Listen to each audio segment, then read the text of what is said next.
책망받는 서기관들의 모습을 보았습니다.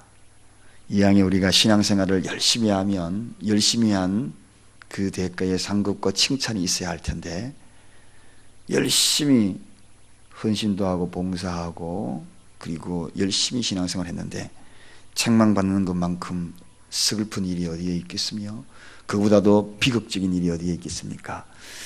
우리는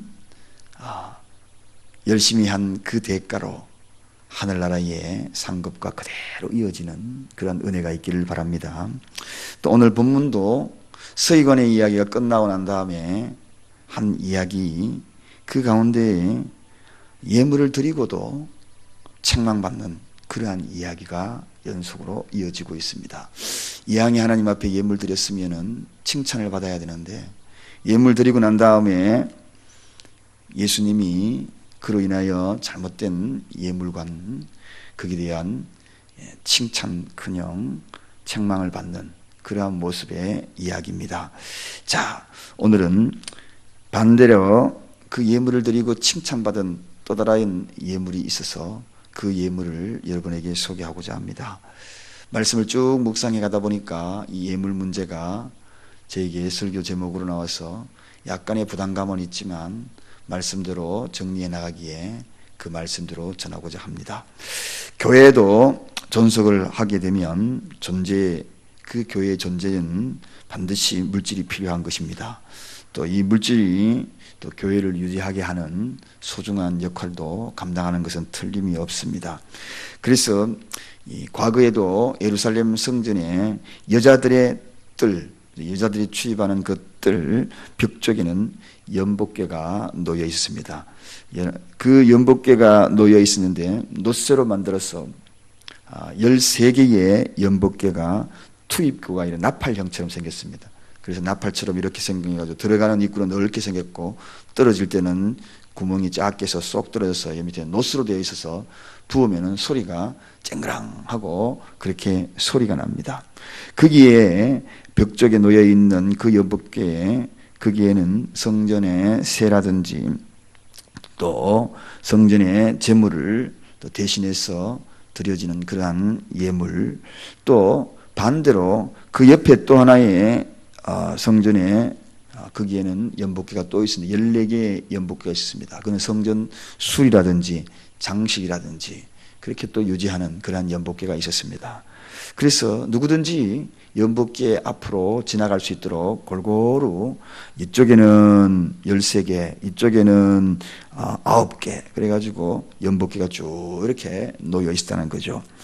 그래서 이 연복궤가 놓여 있는 그 연복궤는 참으로 경건의 상징처럼 여겨졌습니다. 그런데 그 연보를 하는 많은 사람들 그 가운데에 오늘은 바로 이 부자와 그리고 또 가난한 과부의 연보를 이렇게 지켜보시는 예수님의 모습을 우리에게 교훈하고 있습니다.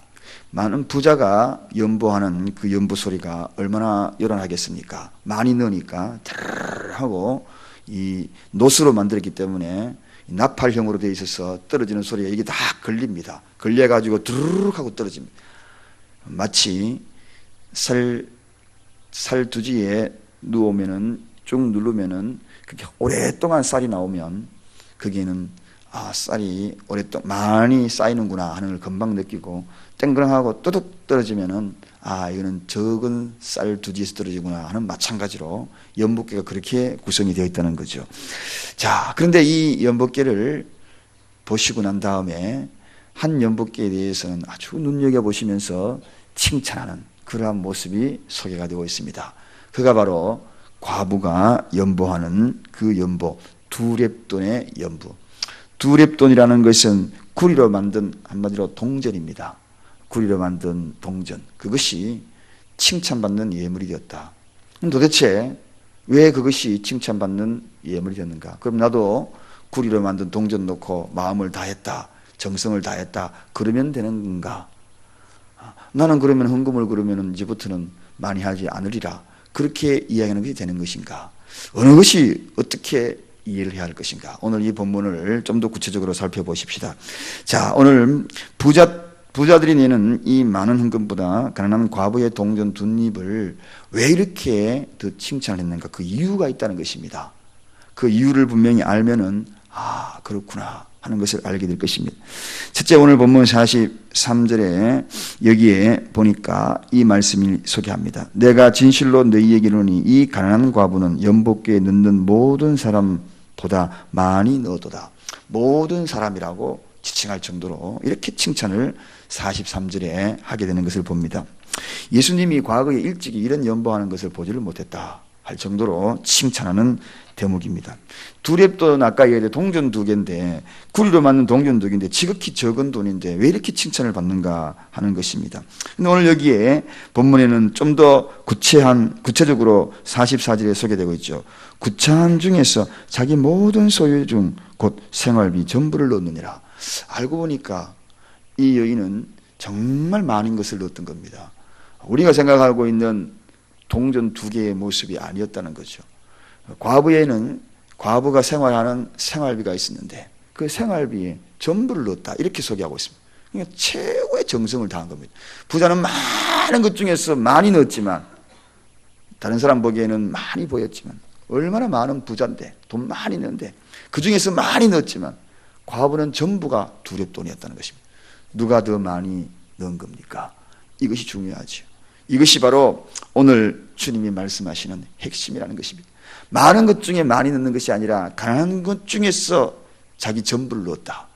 이게 진짜 최고의 최선의 헌금이었다는 것입니다. 한마디로 이야기하면 이 과부의 이런 모습을 바라보면서 정말 주님이 칭찬하지 않을래야 않을 수 없는, 그래서 우리가 흔히들 그저 헌금을 이렇게 놓고 나는 정성을 다했다. 그건 정성이 아니라는 이야기입니다.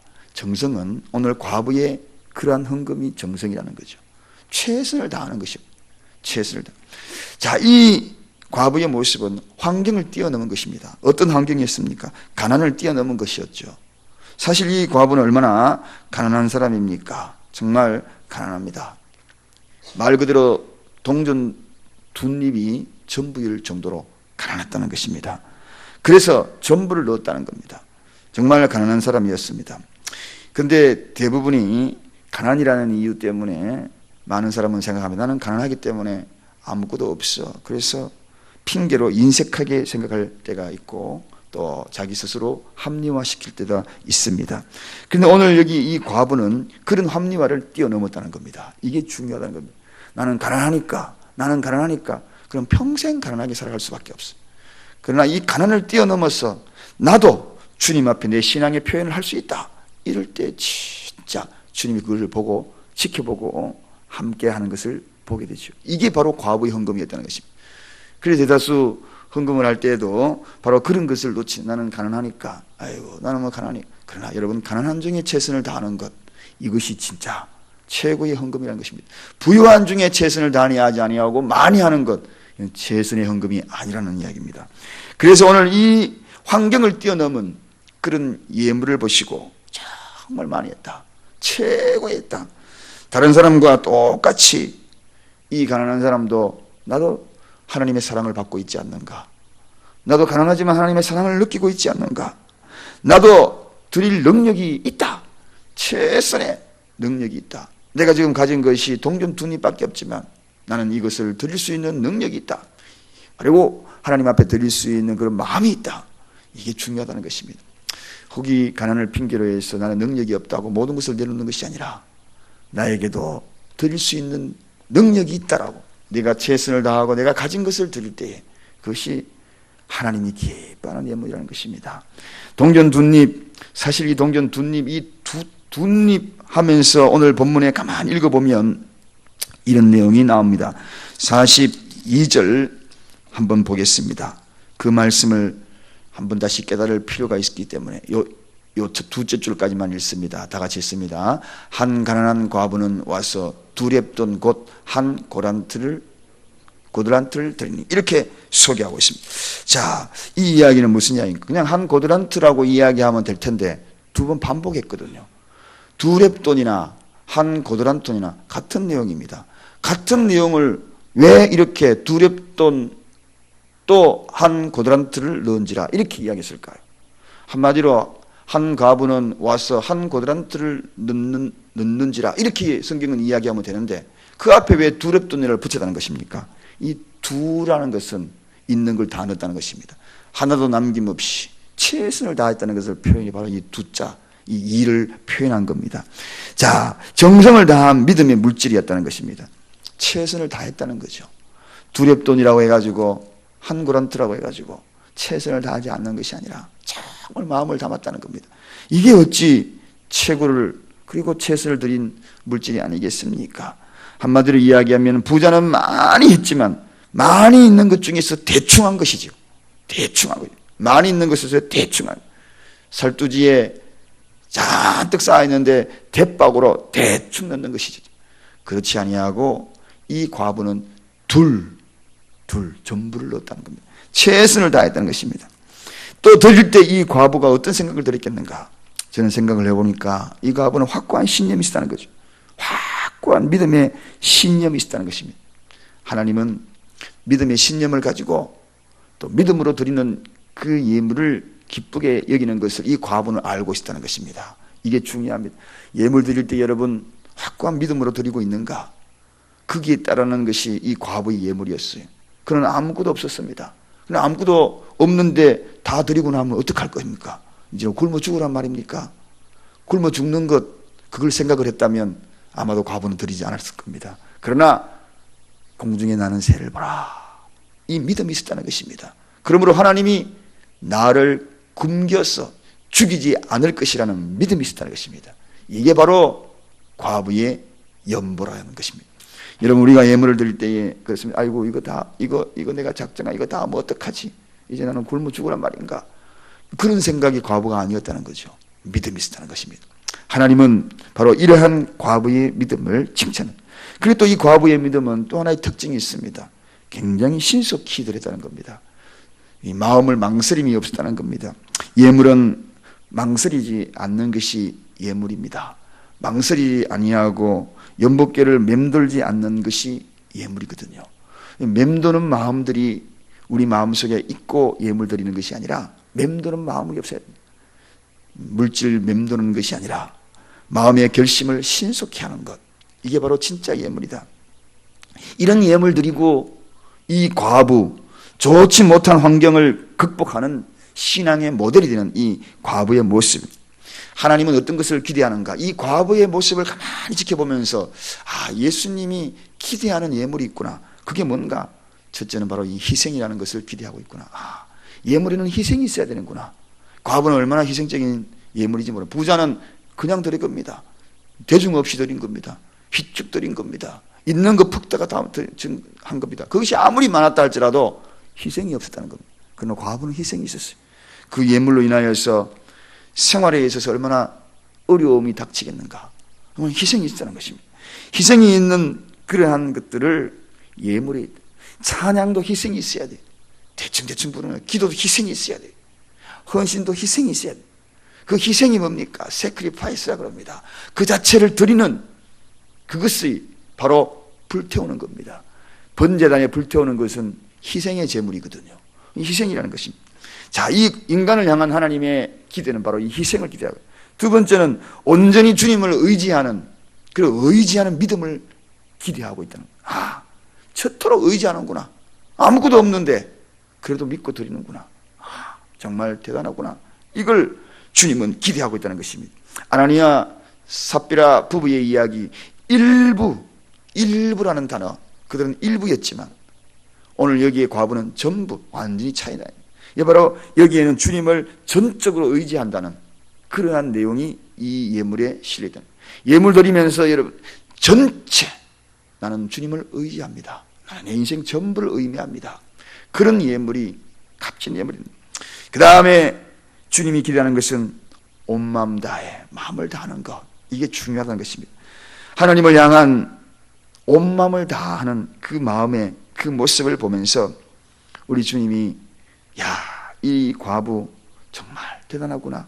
정말 최고구나. 이제는 예물의 모델이다. 그렇게 인정하고 그리고 주변 사람들을 부끄럽게 했던 그러한 모습. 부자를 부끄럽게 했던 그런 모습을 바라보게 됩니다. 말씀을 정리합니다. 이 양의 모든 것을 하게 될 때는 항상 칭찬받는 것이 참 중요하다. 하고 난 다음에 책망받으면 인생이 얼마나 서글픕니까? 심부름 시큰하고 난 다음에 엉뚱한 짓 했다고 꿀밤 맞는 거 정말 괴로운 일 아니겠습니까? 그렇죠. 그렇다면 우리가 어떻게 해야 되나요? 이 양의 할 바에야 칭찬받아요. 예물도 칭찬받아요. 이 양의 예배 드릴 바에야 예배 드리고 난 다음에 야 정말 온 마음 다했구나. 온 마음 다해 사랑합니다. 온 마음 다해 주님 사랑하는 것, 온 마음 다하는 것, 그러한 것들을 칭찬합니다. 그래서 마지막 때에 착하고 충성된 종이라 우리 모두 일컬음을 받는 저와 여러분이 되시기를 주님의 이름으로 간절히 축원드립니다. 기도하겠습니다. 하나님 아버지 감사합니다.